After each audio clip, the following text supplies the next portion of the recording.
આપણે મોટાભાગે રાજકારણની મોટી મોટી વાતો જ સાંભળતા હોઈએ છીએ, રાષ્ટ્રીય ચૂંટણીઓ, કોની સરકાર બનશે, રાજ્યમાં શું થશે.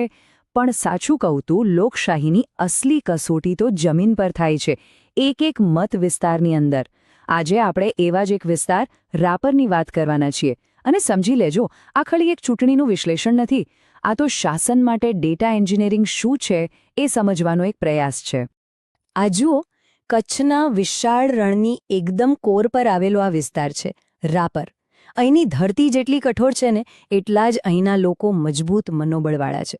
અને એટલે જ અહીંની રાજનીતિ પણ આ જ જમીન જેવી જ છે. ક્યારેય સહેલાઈથી કશું ન આપે, હંમેશા અણધારી અને પડકારોથી ભરેલી. ચાલો આ રાજકીય ભૂમિના ઊંડાણમાં જઈએ, જ્યાં હાર અને જીત વચ્ચેનું અંતર લગભગ શૂન્ય હતું. આપણી આખી વાતચીત આ 6 મુદ્દાઓની આસપાસ રહેશે. સૌથી પહેલા આપણે રાપરની નાળ પારખવાની કોશિશ કરીશું, મતલબ કે ત્યાંના લોકો અને તેમની સમસ્યાઓને સમજીશું. પછી એ રહસ્યમય 577 મતોનો સવાલ ઉકેલીશું, જેણે આખું પરિણામ બદલી નાખ્યું. એ પછી ઇતિહાસના પાના ફેરવીને જનાદેશનું વિશ્લેષણ કરીશું, જમીન પર કયા પરિબળો કામ કરે છે એ તપાસીશું, અને પછી શાસન માટે એક નક્કર બ્લુપ્રિન્ટ પર વાત કરીશું. અને છેલ્લે સૌથી અગત્યનો મુદ્દો, વિશ્વાસનો માર્ગ. કોઈ પણ રાજકીય વ્યૂહરચનાનો પાયો શું હોય છે? એના લોકોની સમજ. જ્યાં સુધી આપણે લોકોને નહીં સમજીએ, ત્યાં સુધી કોઈ રણનીતિ કામ નહીં આવે. તો ચાલો સૌથી પહેલા રાપરના સામાજિક અને આર્થિક તાણાવાણાને સમજીએ. અહીં લોકો જીવે છે કઈ રીતે, એમની રોજીરોટી શેના પર ચાલે છે, અને એમના સપના શું છે? અહીંનું અર્થતંત્ર એ જમીન અને પશુધન સાથે એકદમ ગાઢ રીતે જોડાયેલું છે. ખેતી અને પશુપાલન એ જ લોકોનો મુખ્ય આધાર છે. ખાસ કરીને માલધારી, રબારી, ભરવાડ જેવા સમુદાયો, એમના માટે તો પશુધન ખાલી આજીવિકા નથી, એમની ઓળખ છે, એમની સદીઓ જૂની પરંપરા છે. આ સિવાય થોડું ઘણું પરિવહન અને નાના મોટા વેપાર ધંધા પણ લોકોના જીવનનો હિસ્સો છે. એટલે એ સ્પષ્ટ છે કે આ આજીવિકા પર જ્યારે પણ કોઈ અસર પડે, એની સીધી અસર વોટિંગ બૂથ પર દેખાય છે. તો રાપરના લોકો માટે સૌથી મોટા પડકારો કયા છે? પહેલો અને સૌથી મોટો મુદ્દો પાણી. વર્ષોથી પાણીની તંગી અને નર્મદા યોજનાનું પાણી જે દરેક ખેતર સુધી નથી પહોંચ્યું, એક કાયમી સમસ્યા છે. યુવાનો માટે અહીં નોકરીઓ નથી, એટલે એમને ઘર છોડીને બહાર જવું પડે છે. વધતી મોંઘવારીએ તો સામાન્ય પરિવારનું આખું બજેટ ખોરવી નાખ્યું છે. અને હા, સારા રસ્તા, પાક્કા મકાનો અને 24 કલાક વીજળી, આ બધું હવે ખાલી સુવિધા નથી રહી, આ સન્માનભેર જીવન જીવવાનો અધિકાર બની ગયો છે. બસ આ જ મુદ્દાઓ છે જે ચૂંટણીનો ખરો એજન્ડા નક્કી કરે છે. અને હવે આપણે આ વિશ્લેષણના એકદમ કેન્દ્રમાં આવીએ છીએ. એક આંકડો, માત્ર એક આંકડો જેણે બધું જ બદલી નાખ્યું. એ આંકડો છે 577. પણ આ 577 સુધી પહોંચતા પહેલાં ચાલો થોડું મોટું ચિત્ર જોઈએ. વર્ષ 2022માં રાપર મતવિસ્તારમાં કુલ મતદારોની સંખ્યા હતી 2,47,500.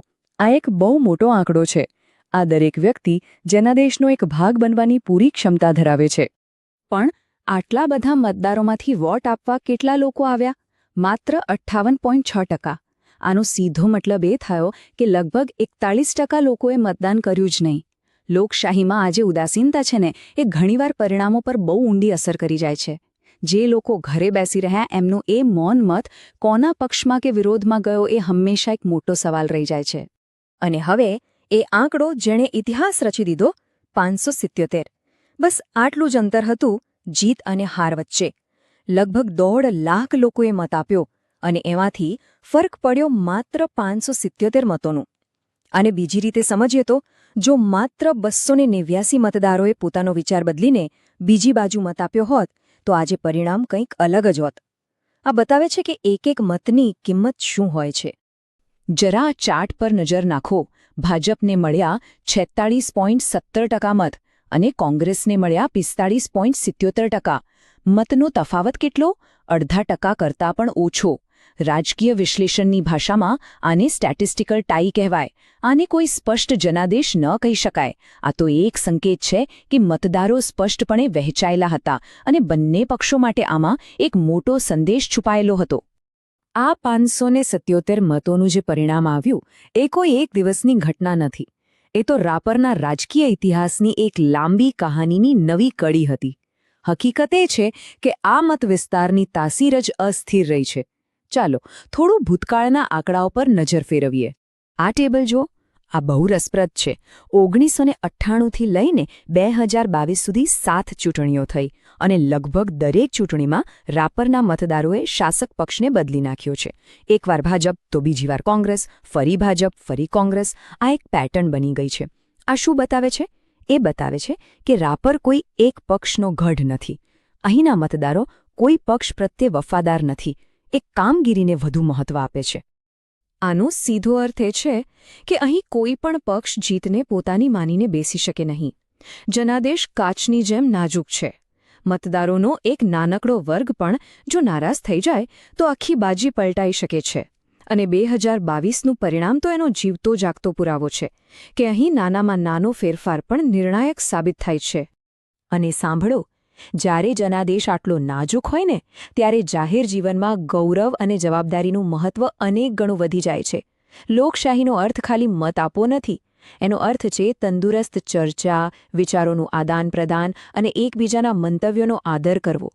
આપણા બંધારણીય મૂલ્યો પણ આપણને એ જ શીખવે છે કે આપણી વાણી અને વર્તન બંને જવાબદાર હોવા જોઈએ. તો આટલા અસ્થિર રાજકીય મેદાનમાં ખરેખર કયા પરિબળો કામ કરી રહ્યા હતા?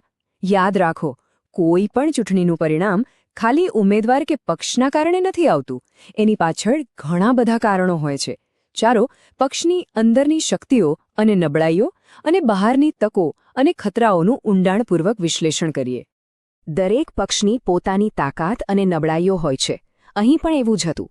એક તરફ અમુક સમુદાયોમાં ઊંડા મૂળ, જૂની સદ્ભાવના અને ઉમેદવારનો જાણીતો ચહેરો આ બધી શક્તિઓ હતી. તો બીજી તરફ બૂથ સ્તરનું સંગઠન જે નબળું પડી ગયું હતું, ડિજિટલ માધ્યમોનો જે ઓછો ઉપયોગ થતો હતો અને જમીન પરથી ફીડબેક મળવામાં જે મોડું થતું હતું, એ બધી નબળાઈઓ હતી. ચૂંટણી એટલે આ શક્તિ અને નબળાઈ વચ્ચેનું યુદ્ધ. હવે વાત કરીએ એવા પરિબળોની જે પક્ષના નિયંત્રણની બહાર હતા. તકો શું હતી? યુવાનોમાં નોકરીની જે ભૂખ હતી, મોંઘવારી અને પાણીના મુદ્દે લોકોમાં જે ગુસ્સો હતો અને દરેકના હાથમાં સ્માર્ટફોન આવવાથી લોકો સુધી પહોંચવાની જે નવી શક્યતાઓ ખુલી હતી. પણ સામે ખતરા પણ એટલા જ મોટા હતા. શાસક પક્ષનો દબદબો, કેન્દ્ર સરકારની યોજનાઓનો પ્રભાવ અને વિપક્ષનું મજબૂત ગ્રાસરૂટ મશીનરી. આ બધા મોટા પડકારો હતા. સારું, આટલું બધું વિશ્લેષણ તો કરી લીધું, પણ હવે સવાલ એ છે કે આગળ શું? ખાલી સમસ્યાઓ ગણાવવાથી કંઈ નહીં વળે. ઉકેલ તરફ જવું પડશે.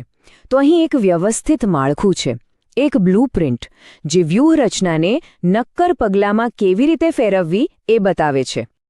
આને આપણે ચતુર્મુખ સિદ્ધાંત કહી શકીએ, જેના 4 મુખ્ય આધારસ્તંભ છે. પહેલું છે કંઠ, એટલે કે મતદારો સાથેનો સીધો સંવાદ.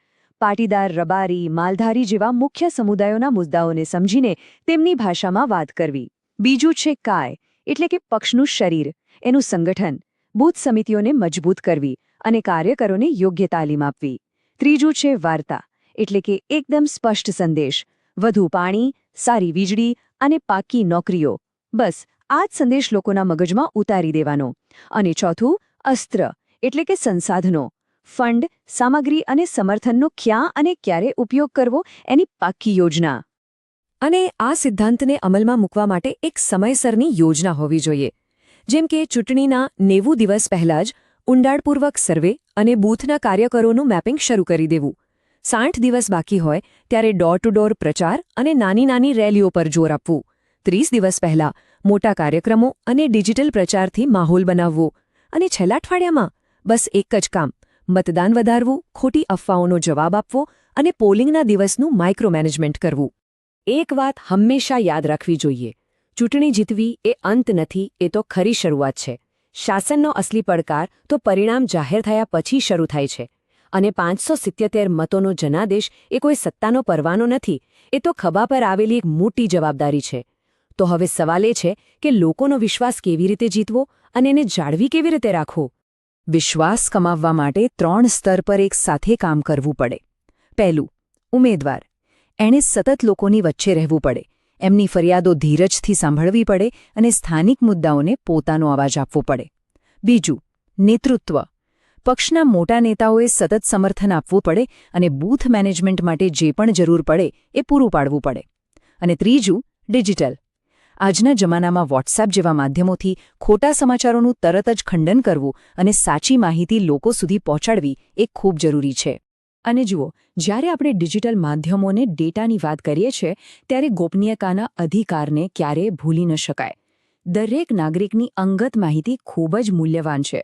તેમની મંજૂરી એટલે કે સંમતિ વગર એ માહિતીનો ઉપયોગ કરવો એ તેમના અધિકારનું સીધું ઉલ્લંઘન છે.